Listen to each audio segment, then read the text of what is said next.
সম্ভবত আগামীকালই বিজেপির দ্বিতীয় দফার প্রার্থী তালিকা প্রকাশ হতে চলেছে। আপনারা জানেন ইতিমধ্যেই 144টি আসনে প্রথম দফার প্রার্থী তালিকা ঘোষণা করেছে বিজেপি। দ্বিতীয় দফার প্রার্থী তালিকা অর্থাৎ বাকি 150টি আসনের জন্য প্রার্থী তালিকা আগামীকালই ঘোষণা হতে পারে।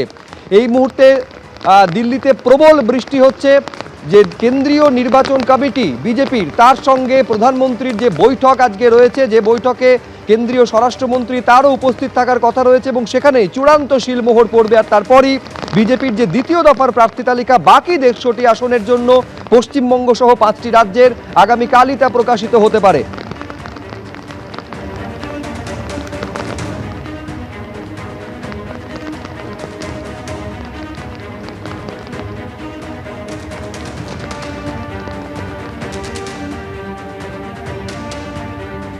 আগামীকাল বিজেপির দ্বিতীয় দফার প্রার্থী তালিকা ঘোষণার সম্ভাবনা। আপনারা জানেন যে নির্বাচন কমিটি রয়েছে বিজেপির তার সঙ্গে বৈঠক করেন কেন্দ্রীয় স্বরাষ্ট্রমন্ত্রী এবং প্রধানমন্ত্রীর নেতৃত্বে বৈঠক হয় এবং এই বৈঠকে চূড়ান্ত শিলমোহরের পর সেই তালিকা প্রকাশিত হয়। ঠিক যেমনভাবে প্রথম দফার 144টি আসনে এ রাজ্যের জন্য প্রার্থী তালিকা প্রকাশিত হয়েছিল, বাকি 150টি আসনের জন্য প্রার্থী তালিকা আগামীকালই প্রকাশিত হতে চলেছে বলে খবর পাওয়া যাচ্ছে।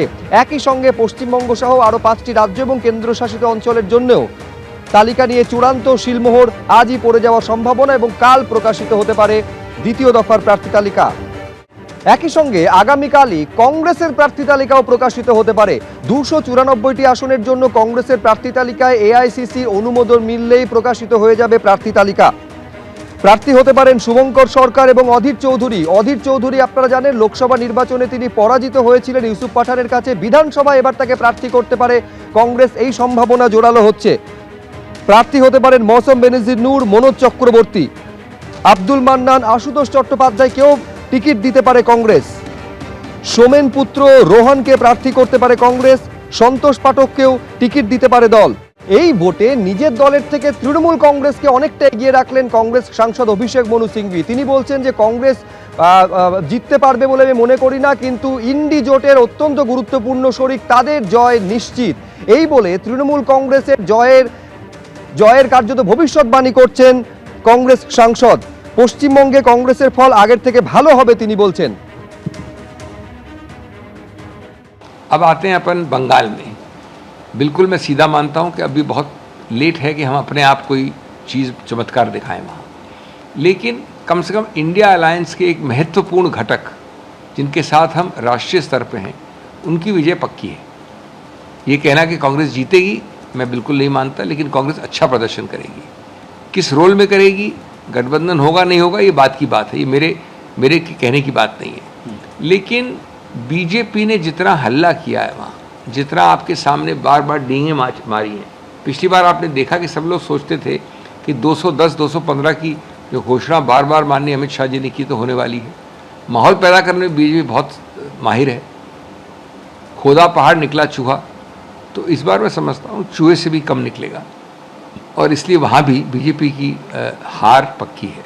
চোরের দলের ওকালতি করে যে চুরির পয়সা চোরের দলের ওকালতি করে করে এটা বদহজম হয়ে গেছে।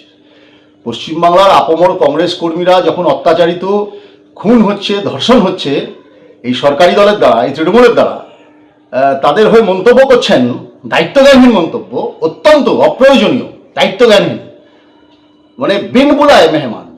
কোনো প্রয়োজন নেই এসব মন্তব্য করার। কে ওনাকে দায়িত্ব দিয়েছে পশ্চিমবঙ্গের ব্যাপারে মন্তব্য করার? যখন এত দায়িত্বজ্ঞানহীন মন্তব্য যে পশ্চিমবাংলার মুখ্যমন্ত্রী যখন বলছেন যে আমি আরএসএস ভালো, সেটা জানার পরে মন্তব্য করছেন, তাহলে আমাদের সন্দেহ যাচ্ছে যে তাহলে কি উনি প্রকারান্তরে তৃণমূল এবং বিজেপিকে খুশি করতে চাইছেন? তারা সবাই জানেন, গোটা ভারতবর্ষ জানে, বিজেপিকে লড়ার জন্য তৃণমূল কংগ্রেস মমতা বন্দ্যোপাধ্যায়ের নেতৃত্বে, অভিষেক বন্দ্যোপাধ্যায়ের সেনাপতিত্বে একাই প্রস্তুত, একাই কাফি, এবং সেটা প্রমাণিত সত্য। ফলে আবার বিজেপিকে এখানে যে আমরা পরাজিত করতে চলেছি, তো সেটা কংগ্রেস নেতারা কেন, সারা বাংলার মানুষ, সারা ভারতবর্ষের মানুষ জানেন। আর কংগ্রেসের যেখানে দায়িত্ব ছিল বিজেপিকে রোখা, মহারাষ্ট্র, দিল্লি, হরিয়ানা, বিহার, সেখানে কংগ্রেস ফেল করেছে। আর এখানে বাংলায় মমতাদির নেতৃত্বে তৃণমূল কংগ্রেস বিজেপিকে রুখে দিচ্ছে। এবিপি আনন্দ, এগিয়ে থাকে, এগিয়ে রাখে।